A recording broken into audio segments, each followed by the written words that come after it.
Tras una década en la que Roma vivió aterrorizada por los bárbaros, el general Mario tomó el poder, convirtiendo un ejército de voluntarios en la mayor fuerza de combate que el mundo había conocido. Pero en el interior de la República se preparaba una sangrienta revolución. La muerte en el circo de los esclavos gladiadores era el deporte favorito en Roma. En el siglo I a.C., aquel deporte dejó de ser una diversión, pues los esclavos se alzaron contra sus dueños. Según la historia, su dirigente más famoso fue Espartaco.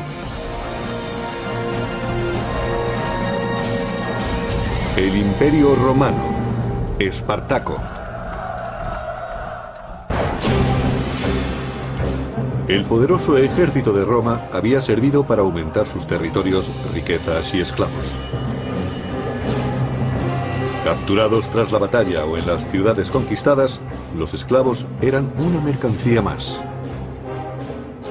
Los esclavos eran personas y los romanos lo sabían, pero no los trataban como tales.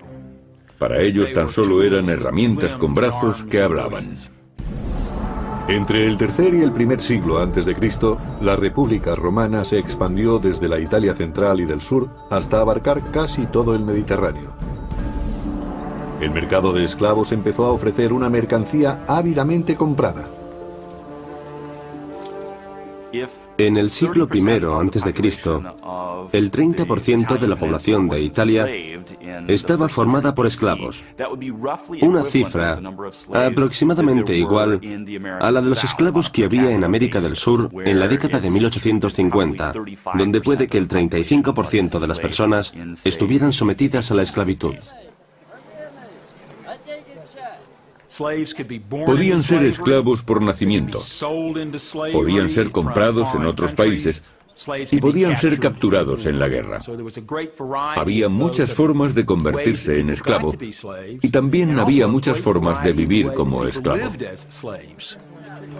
En el primer siglo, el terrateniente Columela aconsejaba para comprar esclavos. Mi primer consejo es no escoger para agricultor un esclavo cuyo cuerpo nos agrade.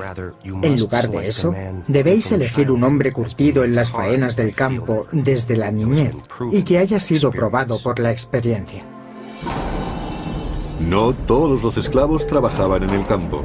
Los más fuertes eran reservados para los deportes y se entrenaban para convertirse en gladiadores. Los gladiadores eran auténticos profesionales. Sus entrenadores, los lenisti, también lo eran. Como los entrenadores de fútbol actuales, se ocupaban de que sus hombres actuaran lo mejor posible. Eran alquilados para luchar en los espectáculos, o los vendían a los organizadores. Se les consideraba lo más ínfimo de la clase baja, personas cuyo cuerpo estaba a disposición de otros. Los gladiadores podían llegar a ser los mejores luchadores del espectáculo más caro del momento. A veces eran criminales condenados a luchar. Como los boxeadores actuales, su entrenamiento era muy duro. Era un deporte peligroso y al ser un espectáculo muy caro, solo peleaban 2 veces al año. La mayoría de los nombres de los gladiadores se han perdido para la historia, pero la posteridad recordará los actos de 2 de ellos, Crixus y Espartaco, un dirigente nato. Espartaco era extranjero, aunque había servido en el ejército de Roma. Pero algo ocurrió. No sabemos por qué desertó, según algunos, pero puede que fuera expulsado. De acuerdo con varios relatos, se dedicó con gran éxito a asaltar caminos. Al final fue capturado y obligado por las autoridades romanas a ser gladiador. No sabemos si fue contra su voluntad, pero lo más seguro es que odiara la profesión. Según Plutarco, historiador biógrafo del segundo siglo, Espartaco no solo poseía una gran fuerza moral y corporal, sino que era más inteligente y noble que la suerte que tuvo. Fuera cual fuese la causa que llevó a Espartaco a la esclavitud, está claro que no se resignó. Crixus, otro esclavo, compartió su suerte con él.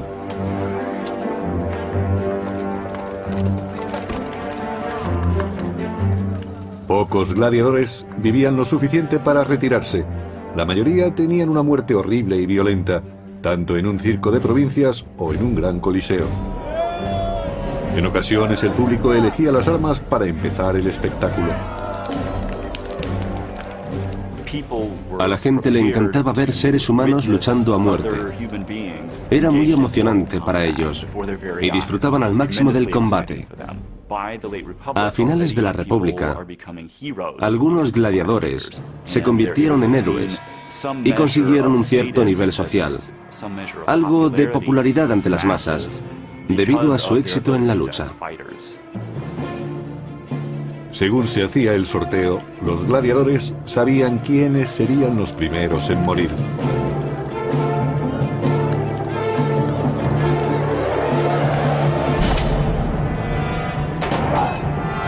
Para añadir emoción a los duelos, los gladiadores no llevaban armas equilibradas ni peleaban de la misma manera. Y según su forma de luchar, a veces su armadura no les protegía bien. Se entrenaban en el uso de sus armas particulares durante meses o años y se acercaban tanto a sus oponentes que veían el miedo en sus ojos y cómo les caía la saliva. El olor a sangre debía ser sobrecogedor, pero así se excitaba la multitud. Era el signo de que la vida de los gladiadores pendía de un hilo.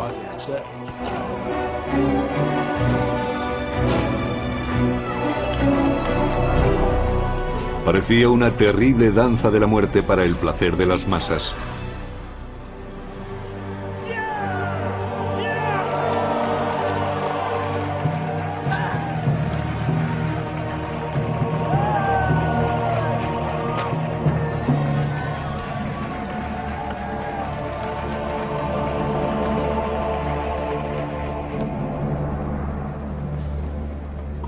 Pero en el año 73 a.C., en el Ludus, o escuela de gladiadores, un grupo de discípulos se cansó de recibir órdenes de sus guardianes.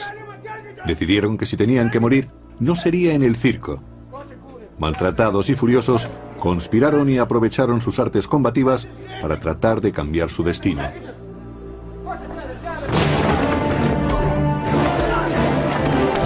De acuerdo con el historiador Apio del segundo siglo, Espartaco, junto con un compañero, Crixus, urdió un plan. Persuadieron a unos 70 esclavos para arriesgar sus vidas y conseguir la libertad en lugar de que los exhibieran como recreo de otros. Espartaco se había convertido en un gran gladiador, pero llevaba la pesada carga de haber perdido la libertad. Tenía ansias de justicia y animó a sus compañeros gladiadores para que se rebelaran y así llegar a ser libres.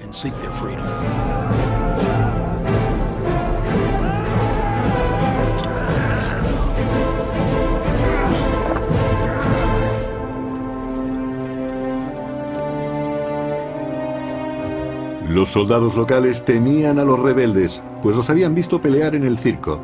Sabían muy bien a qué clase de hombres se enfrentaban.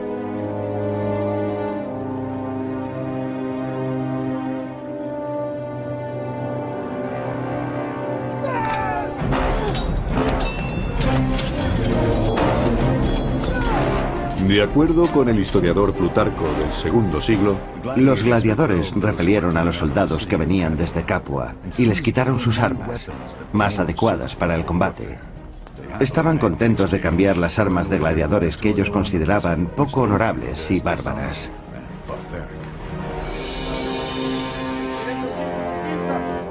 Como líder, Espartaco cambió la esclavitud por la guerra, dejando un reguero de cadáveres a su paso. Habiendo derrotado a los soldados locales, Espartaco partió de Capua con su ejército de esclavos hacia el monte Vesubio, donde buscó refugio y acampó. Espartaco, junto con otro conspirador, Crixus, escapó de las autoridades romanas, pero debía preparar a sus hombres para los inevitables combates que se avecinaban.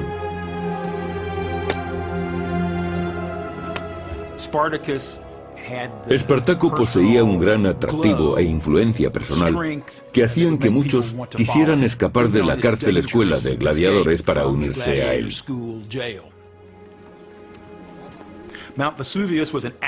El Vesubio era un volcán activo, un peligroso escondite.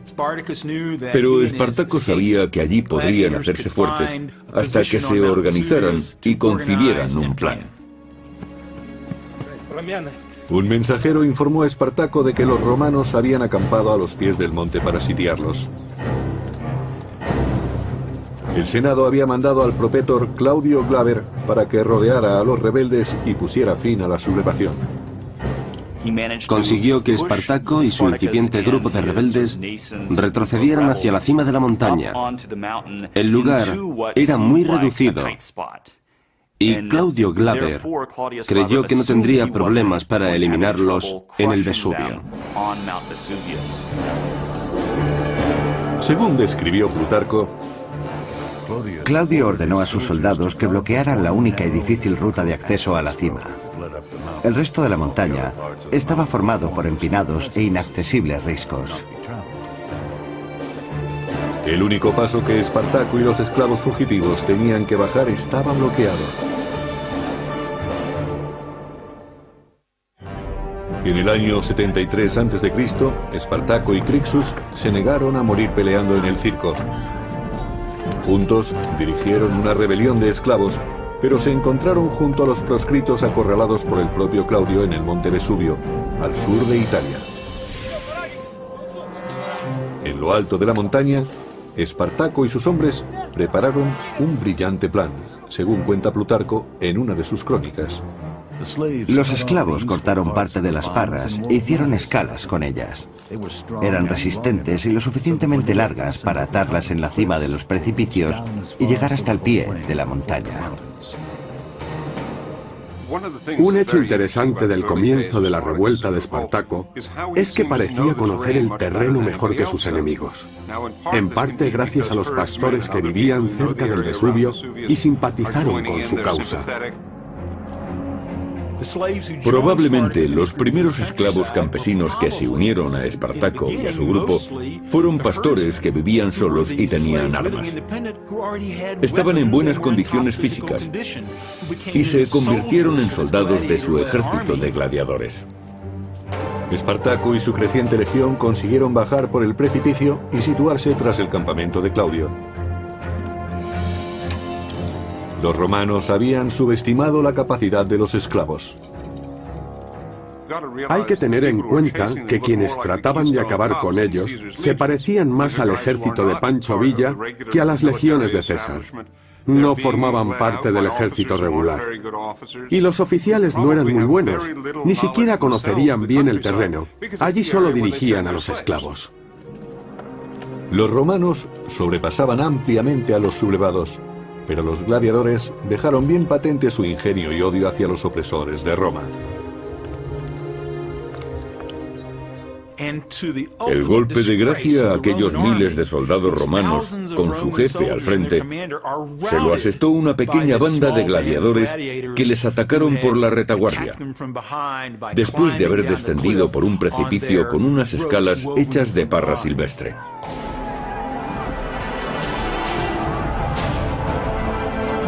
Cuenta el historiador Apio que después del éxito, el ejército de Espartaco aumentó. Muchos esclavos fugitivos e incluso algunos hombres libres acudieron a aquel lugar para unirse a Espartaco y empezaron a atacar a la población. Como Espartaco repartía partes iguales del botín conseguido, pronto aumentó el número de seguidores. A los únicos que Espartaco no aceptaba en sus filas de rebeldes era a los desertores del ejército romano, que aunque parezca extraño, era perfectamente lógico, pues era gente que se había acobardado.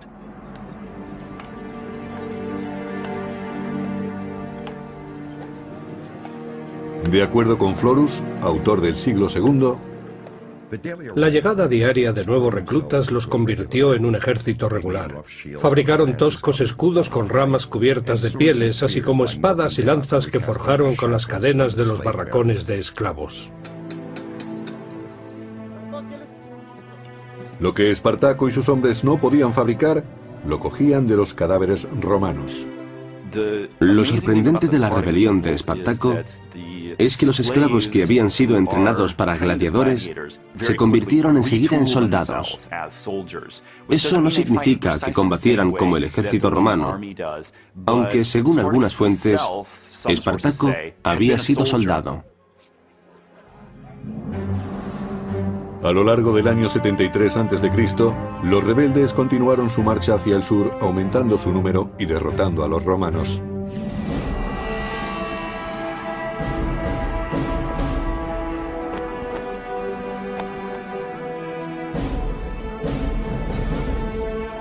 El Senado recurrió a otro magistrado para detenerlos, el pretor Publio Varinio. Jinete entusiasta, Varinio llevó con él su mejor semental, junto al símbolo tradicional del poder de Roma, las fasces, un haz de varas que rodeaban un hacha.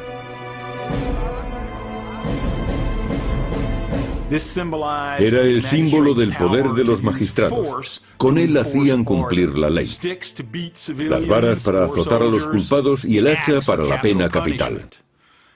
El hacha solo se ponía en las fasces cuando el pretor estaba en campaña fuera de Roma y sus tropas se regían por la ley marcial. Los símbolos no parecieron ayudar a Varinio. Los hombres de Espartaco ya habían derrotado a su adjunto al mando. No obstante, Varinio preparó a sus hombres para la siguiente batalla.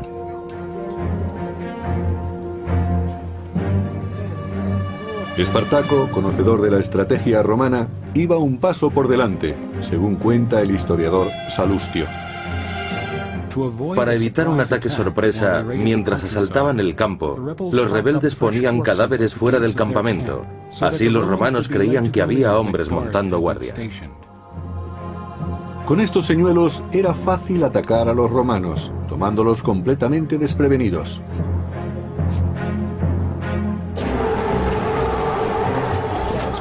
El ejército de Espartaco era temible. Lo formaban gladiadores magníficamente entrenados, con gran experiencia y sedientos de venganza. Los hombres querían libertad, pero también querían demostrar a sus dueños romanos que eran personas, no herramientas.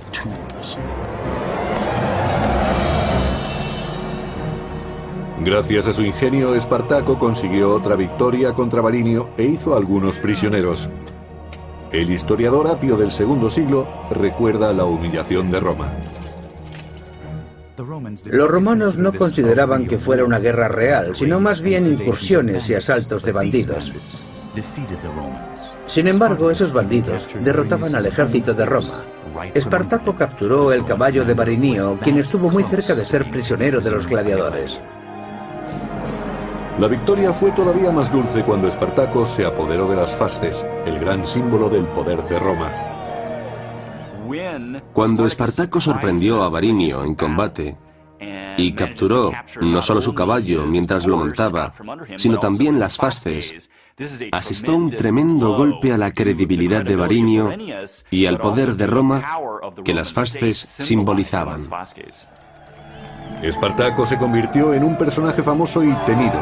Ahora dirigía a 70.000 rebeldes, pero surgieron diferencias entre él y su amigo Crixus.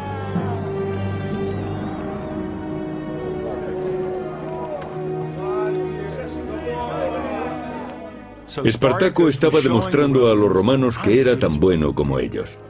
Había luchado en el ejército de Roma, sabía lo que era la libertad y valoraba por igual la vida y la muerte de todos los hombres, ya fueran libres o esclavos.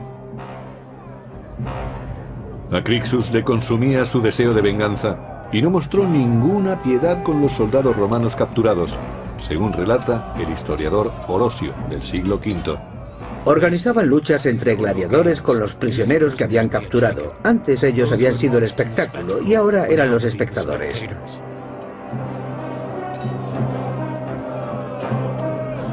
Con el triunfo, los esclavos se volvieron más violentos. Crixus los espoleaba mientras Espartaco pedía orden. Su cohesión empezó a flaquear.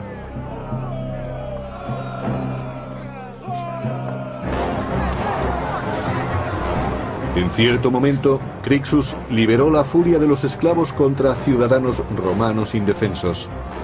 El historiador Salustio describe lo ocurrido.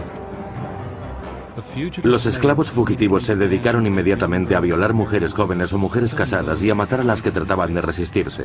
Espartaco fue impotente para detenerlos, incluso pidiéndoles repetidas veces que se contuvieran.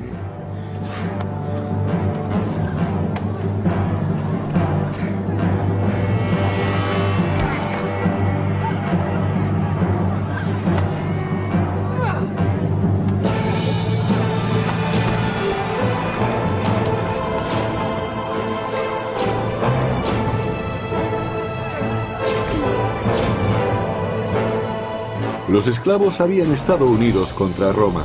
Ahora empezaban a enfrentarse entre sí. Era el momento que los romanos estaban esperando. Sur de Italia, año 72 a.C. Espartaco y su ejército de rebeldes habían derrotado y humillado a los soldados romanos enviados a detenerlos. Pero su camarada Crixus quería imponer su autoridad. Se avecinaba un conflicto interno. En el improvisado campamento de los esclavos, Espartaco hacía planes para cruzar los Alpes, pero Crixus tenía otras ideas, según nos dice el historiador Salustio. Crixus y sus hombres querían ir directamente contra el enemigo para forzar una batalla frontal. Espartaco, por su parte, prefería actuar de otra manera. Crixus desafió abiertamente el liderazgo de su amigo. Algo interesante del levantamiento de Espartaco es que no parecía tener un plan preconcebido. Donde se encontrara le seguían millares de personas, pero ello implicaba ir de un lugar a otro para conseguir comida para todos. Impaciente, Crixus abandonó el campamento llevándose a un grupo de rebeldes. Espartaco se encontraba solo al mando de sus tropas.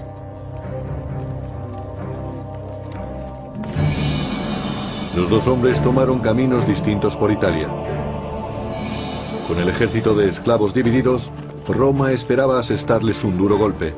Los cónsules Lucio Gelio Publicola y Cneo Cornelio Léntulo se reunieron para preparar la estrategia.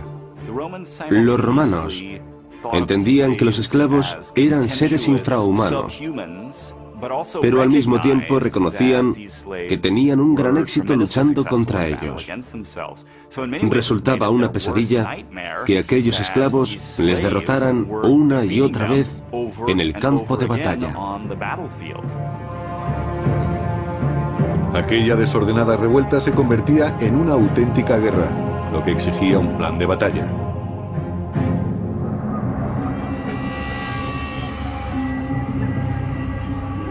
Cada pueblo en el que entraba Espartaco podía esconder una trampa. Pero a veces se encontraban un amigo, según Salustio.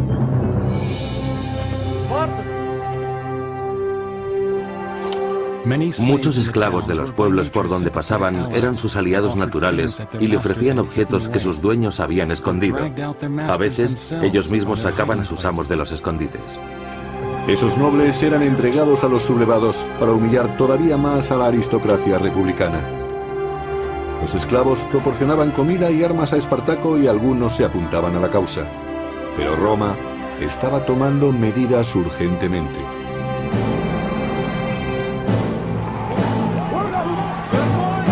En las montañas Garganus, de la costa este de Roma, Crixus y su facción eran perseguidos por los soldados de Galio, según nos cuenta Plutarco.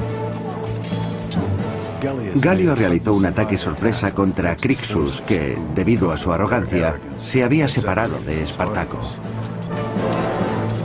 De acuerdo con el historiador Apio, Crixus tenía bajo su mando 30.000 hombres. 2/3 de ellos perecieron, incluyendo a Crixus.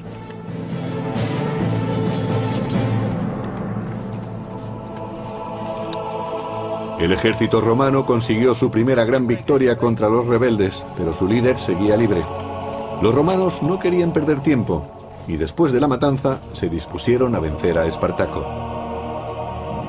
Organizando un movimiento en pinza, los pretores Galio y Léntulo acamparon a ambos lados del paso de montaña esperando caer sobre su presa. Pero su plan no bastaba contra un ejército de esclavos desesperados. Un factor que influyó en la revuelta de Espartaco es que se inició cuando los mejores ejércitos de Roma estaban fuera, en Hispania o en la actual Turquía, y las tropas enviadas habían sido reclutadas recientemente.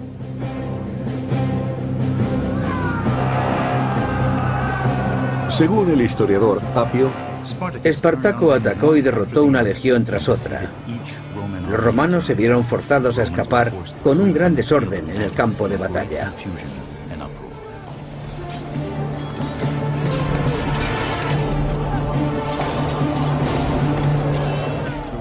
Los dirigentes militares romanos se enfrentaban a un gran reto, y sus oficiales no estaban preparados profesionalmente para la ocasión. De nuevo Espartaco obtenía otra victoria frente al ejército romano.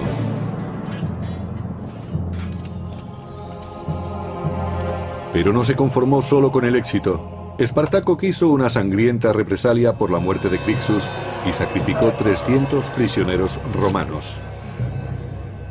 Empezó a convertirse en un gran personaje completamente opuesto al sistema. Celebraba la derrota de los magistrados romanos y ejecutaba a sus prisioneros. Empezó a destruir las propiedades de los campesinos ricos, ofreciendo una alternativa al sistema reinante y consiguiendo aumentar considerablemente sus fuerzas.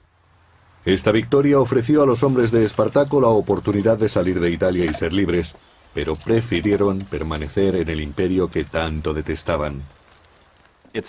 No está muy claro por qué las fuerzas de Espartaco volvieron desde el norte de Italia. Sus éxitos les habían proporcionado mucha seguridad en sí mismos, y en lugar de marcharse querían volver a sus casas y establecerse donde habían tenido su vida antes del cautiverio. Por eso, eligieron seguir luchando. Se abrieron camino hasta la ciudad de Turí, donde asentaron su base de operaciones.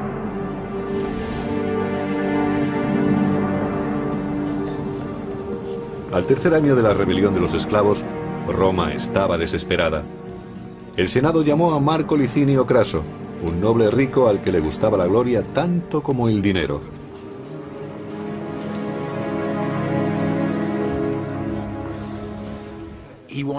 Quería llegar a lo más alto de la sociedad romana y aquello exigía victorias militares. Por eso ansiaba derrotar a Espartaco. Creía que sería fácil, pues los esclavos, después de todo, no podían representar un grave peligro. Sin embargo, Craso no infravaloró a su enemigo. Partidario de una disciplina férrea, se tomó en serio su nombramiento para su gloria y por el bien de Roma.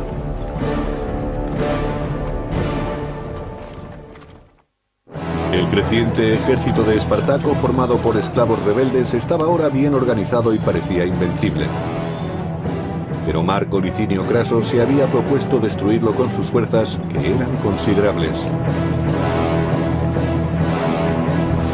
Sin embargo, Craso vio que sus soldados eran indisciplinados, cobardes y proclives a retirarse en batalla. Craso no estaba dispuesto a tolerarlo, y después de sufrir una derrota humillante ante los rebeldes, tomó medidas muy duras. Enseñaría a sus tropas el significado de la disciplina por medio de la decimatio.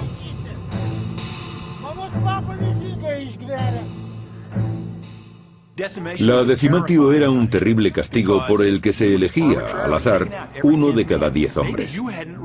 Puede que el elegido no hubiera huido o que siguiera luchando mientras escapaba el resto de la unidad. Pero si no había testigos, podía ser elegido como el 10º hombre. La muerte del elegido era horrible. Sus compañeros lo apaleaban con garrotes hasta matarlo. No era una muerte rápida, fácil u honorable. No se le acuchillaba o se le permitía suicidarse. La desgracia caía sobre el elegido y se le apaleaba durante mucho tiempo hasta que moría. Gracias a la decimatio, Craso consiguió que sus soldados le temieran más a él que a Espartaco, su enemigo. El castigo estaba dirigido a avergonzar tanto a los hombres que iban a morir, aunque no se hubieran acobardado, como a los que los apaleaban.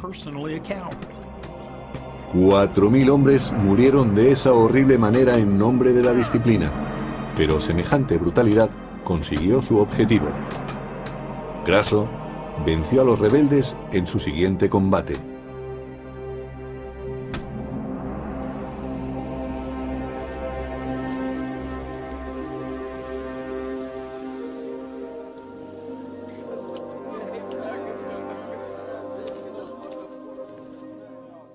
A diferencia de los anteriores oponentes de Espartaco, Craso era un soldado experimentado.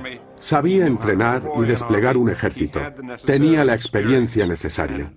Por primera vez, Espartaco se iba a enfrentar a un auténtico general romano, no a un político que dirigía un grupo sin experiencia.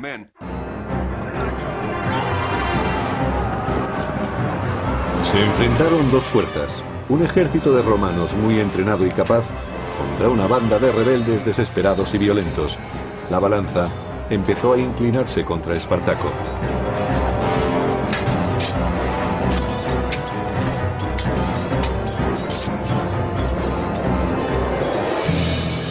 Perseguidos por el ejército de Craso, los esclavos escaparon hacia el sur, pero Espartaco ya tenía pensado su siguiente movimiento.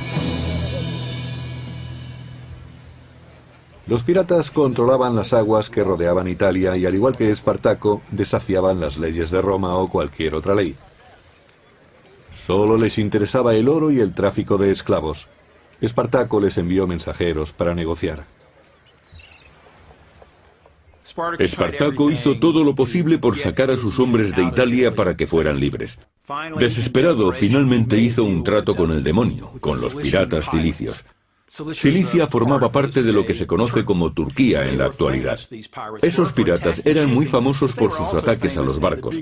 También eran muy conocidos en el Mediterráneo como traficantes de esclavos. Ganaban mucho dinero capturando y vendiendo esclavos. Espartaco sabía que era muy arriesgado hacer un trato con los piratas cilicios para evacuar a sus hombres, pues corría el peligro de que los volvieran a vender como esclavos.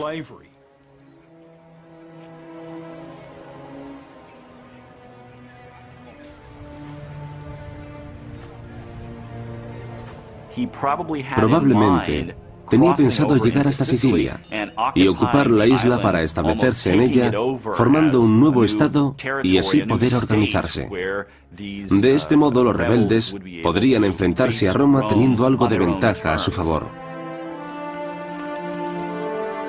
Los esclavos y los piratas sellaron un trato. Los cilicios transportarían 2000 esclavos a Mesina, Sicilia. Espartaco confiaba en extender la rebelión mientras eludía a las tropas de Craso. No tenían tiempo que perder. Las legiones de Craso se aproximaban y habían preparado una trampa para masacrar a los esclavos.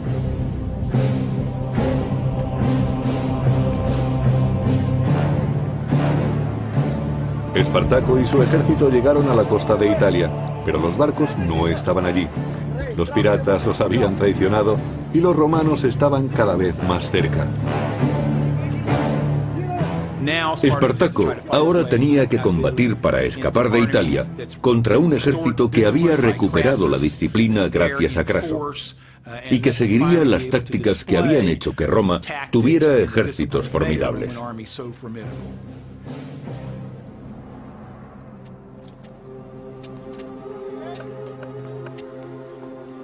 Craso actuó con inteligencia.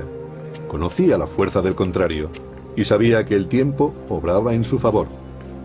Agotaría a los sublevados encerrándolos tras una muralla, según cuenta Plutarco. Terminó esta magna tarea en un tiempo mucho más corto de lo que se esperaba.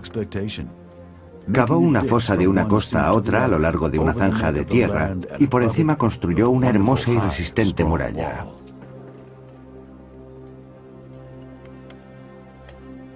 Craso era un auténtico general romano que, entre otras cosas, sabía cómo usar las fortificaciones de campo, y eso es lo que hizo contra Espartaco. La muralla era inmensa, tenía 55 kilómetros de longitud y 3 metros de alto, según Plutarco. Cuando los suministros empezaron a escasear y Espartaco quiso salir de la península, reparó en el obstáculo que presentaba la muralla. Espartaco se vio forzado a permanecer en tierra. Cada intento de ir al norte fue abortado por la muralla. Después de 3 años de libertad, los rebeldes habían sido enjaulados. Pero el Senado, que había mandado a Craso para poner un fin rápido a la rebelión, estaba cansado de esperar resultados, según el historiador Apio. Cuando los romanos se enteraron de las tácticas de Craso, opinaron que no merecía la pena que prolongara sus trabajos contra los gladiadores. Un mensajero llevó a Craso injuriosas noticias de Roma. El Senado había perdido su fe en él y confiaba ahora la misión a su gran rival. El general Pompeyo el Grande regresaba de Hispania convertido en héroe tras sofocar un levantamiento. Se le ordenó entonces aplastar una revuelta que duraba demasiado tiempo. Probablemente Pompeyo era uno de los mejores generales que tuvo Roma. Y como Craso, era muy ambicioso, aunque tenía mejor reputación militar. Sentía debilidad por lo teatral. Era su forma de darse a conocer en el mundo romano. Tenía un don para las relaciones públicas que otros políticos de su tiempo no tenían. Ahora se disponía a vencer a Espartaco y a arrebatarle la gloria a Craso. Pero no lo conseguiría si éste se le adelantaba. Eran 2 perros tras la misma liebre. Año 71 a.C. Abandonado por los piratas en el extremo sur de Italia, el ejército de Espartaco estaba sitiado por las tropas del general Craso. Y además acudía Pompeyo, una nueva amenaza para el honor de Craso y de la existencia de Espartaco. Pero Espartaco no se quedó inmóvil y trató de romper el cerco que Craso le había puesto. Apio nos cuenta en sus crónicas cómo trató de escapar. Organizó ataques rápidos contra sus sitiadores en puntos aislados, asestándoles golpes bruscos. Crucificó a un prisionero romano para demostrar a sus hombres lo que les ocurriría si no vencían. Cuando escapaban furtivamente, Espartaco y su ejército descubrieron que ahora el peligro era doble, pues además de Craso, también les perseguía Pompeyo.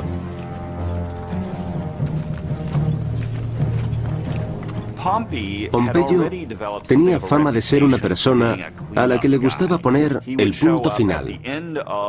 Aparecía después de un largo y duro trabajo y de esta manera se llevaba la gloria de haberlo terminado. Según se acercaba Pompeyo, Craso se ponía más nervioso por sofocar la rebelión antes de su llegada. Espartaco se preparó para el ataque y envió un mensajero a Craso ofreciéndole una tregua. Espartaco esperó la respuesta de Craso. Estaba seguro de que los romanos le escucharían. Sin embargo, los rebeldes mantuvieron las espadas afiladas. Espartaco trató de negociar con los dirigentes romanos porque se consideraba un hombre libre. Así vivía en ese momento y dirigía su ejército como si fuera un ejército romano. Se creía merecedor del mismo honor que sus oponentes. Pero cuando volvió su mensajero quedó muy claro que los romanos no opinaban igual. Era un esclavo y un enemigo. Al fallar la negociación, llegó el día que Espartaco tanto había temido. Incluso si derrotaba a Craso en batalla, Pompeyo le seguiría a continuación. No podía retirarse y no podía rendirse. Según Plutarco, historiador del siglo II, Espartaco se vio obligado a actuar y dispuso todo su ejército en formación de combate. Cuando le trajeron su caballo, Espartaco sacó la espada y mató al animal. Dijo que si ganaba la batalla, no necesitaría el caballo, pues tendría miles de ellos a su disposición. Y si lo derrotaban, tampoco lo necesitaría. Dicho esto, desmontó y se unió a sus soldados de a pie y salió a luchar hasta el final. Craso se enfrentó a Espartaco cerca de Brundisium, en el sureste de Italia.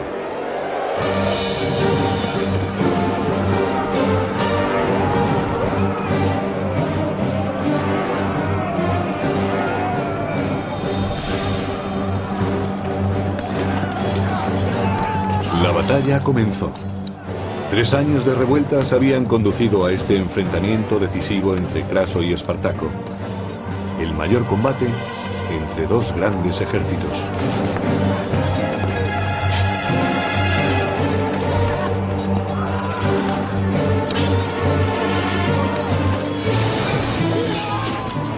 Se sabe que Espartaco estaba tan mal herido en una pierna que tuvo que luchar apoyándose en la rodilla, pero se negó a dejar de combatir.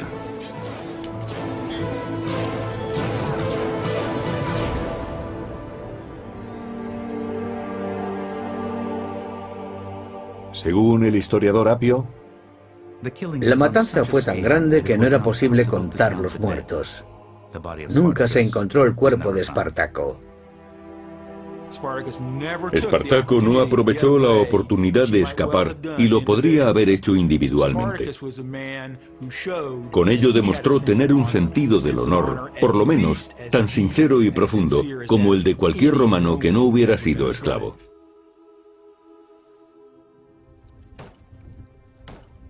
Craso persiguió a los supervivientes y mató a todos los que encontró excepto a 6.000 que capturó y crucificó a lo largo de la vía principal que conducía a Roma.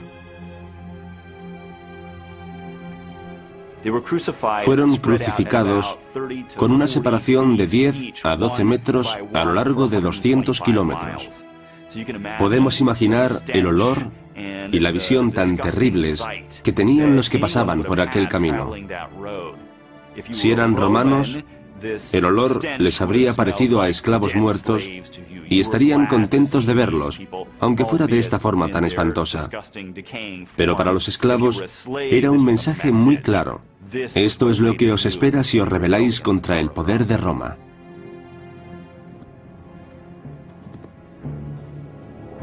Craso sofocó la rebelión de los esclavos, pero Pompeyo, fiel a sus costumbres, aprovechó la oportunidad de reír el último. Pompeyo se las arregló para aparecer en el último momento y dar caza a unos 5.000 gladiadores que escaparon de aquel gran combate, y capturó o mató a los que quedaban. A continuación, según Plutarco, Pompeyo se aseguró de recibir los honores. Pompeyo escribió al Senado y dijo que Craso había derrotado en combate a los gladiadores, pero él había conseguido extinguir la guerra hasta su raíz. La carrera de Pompeyo es muy interesante. De hecho, una vez fue acusado de ser un oportunista por aprovecharse de los méritos de otros.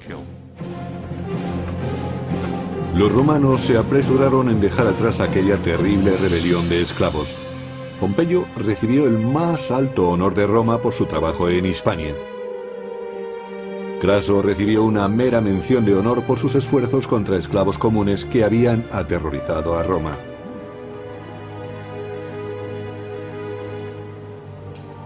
Aunque la muerte de Espartaco en el año 71 a.C. marcó el final de las rebeliones, la esclavitud siguió impulsando la economía del naciente imperio. Pero los romanos no olvidaron lo aprendido durante el levantamiento. Espartaco fue para los romanos un personaje a temer. Siguió siendo una amenaza incluso sin estar vivo. Siempre sintieron el temor de que pudiera seguirle otro. Los romanos vieron tras la rebelión que debían tener al ejército en perfectas condiciones. Puede que esta fuera la ocasión en que pensaron en la necesidad de disponer de un ejército profesional que los mantuviera seguros en casa y los protegiera de las invasiones. Pero un poderoso imperio no puede defenderse para siempre. Mucho después de su desaparición, perdura la historia de un solo hombre que se enfrentó a Roma. La leyenda de Espartaco ha sobrevivido hasta el presente. Ha sido un héroe para los oprimidos y pisoteados que ha perdurado hasta nuestros días. Pero mientras el imperio se mantuvo, perteneció a los poderosos. Nisti también lo eran. Como los entrenadores de fútbol actuales, se ocupaban de que sus hombres actuaran lo mejor posible. Eran alquilados para luchar en los espectáculos. o los vendían a los organizadores. Se les consideraba lo más ínfimo de la clase baja, personas cuyo cuerpo estaba a disposición de otros. Los gladiadores podían llegar a ser los mejores luchadores del espectáculo más caro del momento. A veces eran criminales condenados a luchar. Como los boxeadores actuales, su entrenamiento era muy duro. Era un deporte peligroso y al ser un espectáculo muy caro, solo peleaban 2 veces al año. La mayoría de los nombres de los gladiadores se han perdido para la historia, pero la posteridad recordará los actos de 2 de ellos, Crixus y Espartaco, un dirigente nato. Espartaco era extranjero, aunque había servido en el ejército de Roma. Pero algo ocurrió. No sabemos por qué desertó según algunos, pero puede que fuera expulsado. De acuerdo con varios relatos, se dedicó con gran éxito a asaltar caminos. Al final fue capturado y obligado por las autoridades romanas a ser gladiador. No sabemos si fue contra...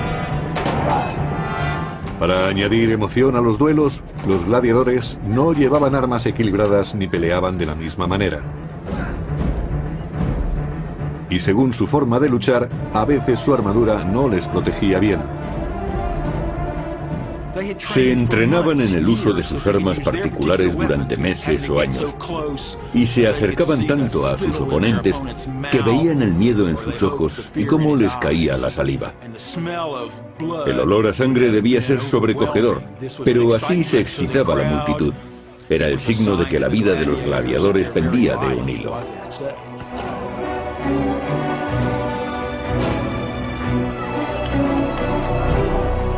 Parecía una terrible danza de la muerte para el placer de las masas.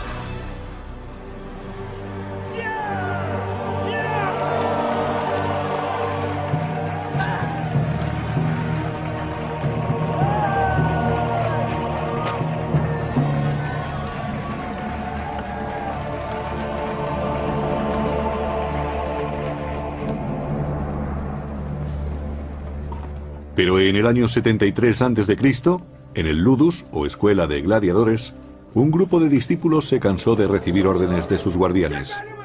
Decidieron que si tenían que morir, no sería en el circo. Maltratados y furiosos, conspiraron y aprovecharon.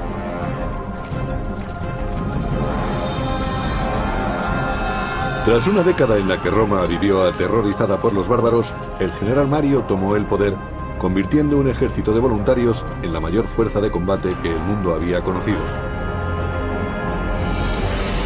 Pero en el interior de la República se preparaba una sangrienta revolución.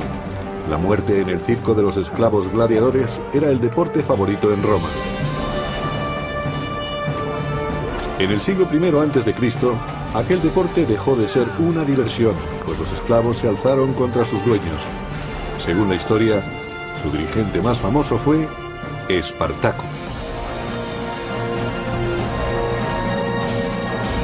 El Imperio Romano. Espartaco. El poderoso ejército de Roma había servido para aumentar sus territorios, riquezas y esclavos. Capturados tras la batalla o en las ciudades conquistadas, los esclavos eran una mercancía más.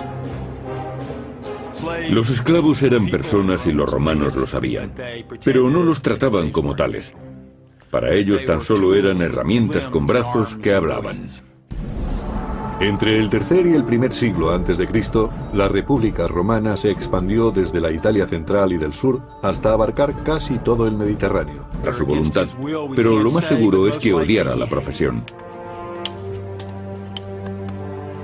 Según Plutarco, historiador biógrafo del segundo siglo, Espartaco no solo poseía una gran fuerza moral y corporal, sino que era más inteligente y noble que la suerte que tuvo. Fuera cual fuese la causa que llevó a Espartaco a la esclavitud, está claro que no se resignó. Crixus, otro esclavo, compartió su suerte con él.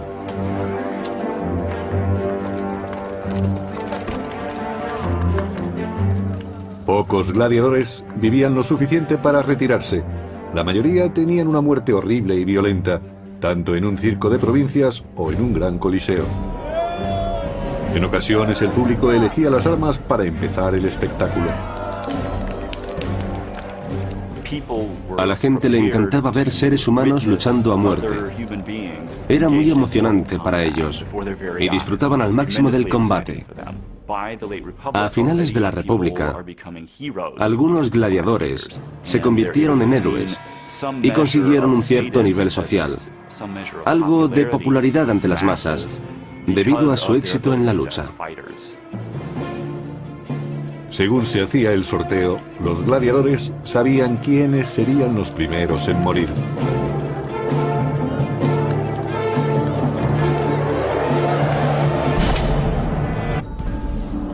El mercado de esclavos empezó a ofrecer una mercancía ávidamente comprada. En el siglo I a.C., el 30% de la población de Italia estaba formada por esclavos, una cifra aproximadamente igual a la de los esclavos que había en América del Sur en la década de 1850, donde puede que el 35% de las personas estuvieran sometidas a la esclavitud. Podían ser esclavos por nacimiento, podían ser comprados en otros países y podían ser capturados en la guerra. Había muchas formas de convertirse en esclavo y también había muchas formas de vivir como esclavo. En el primer siglo, el terrateniente Columela aconsejaba para comprar esclavos. Mi primer consejo es no escoger para agricultor un esclavo cuyo cuerpo nos agrade. En lugar de eso, debéis elegir un hombre curtido en las faenas del campo desde la niñez y que haya sido probado por la experiencia. No todos los esclavos trabajaban en el campo.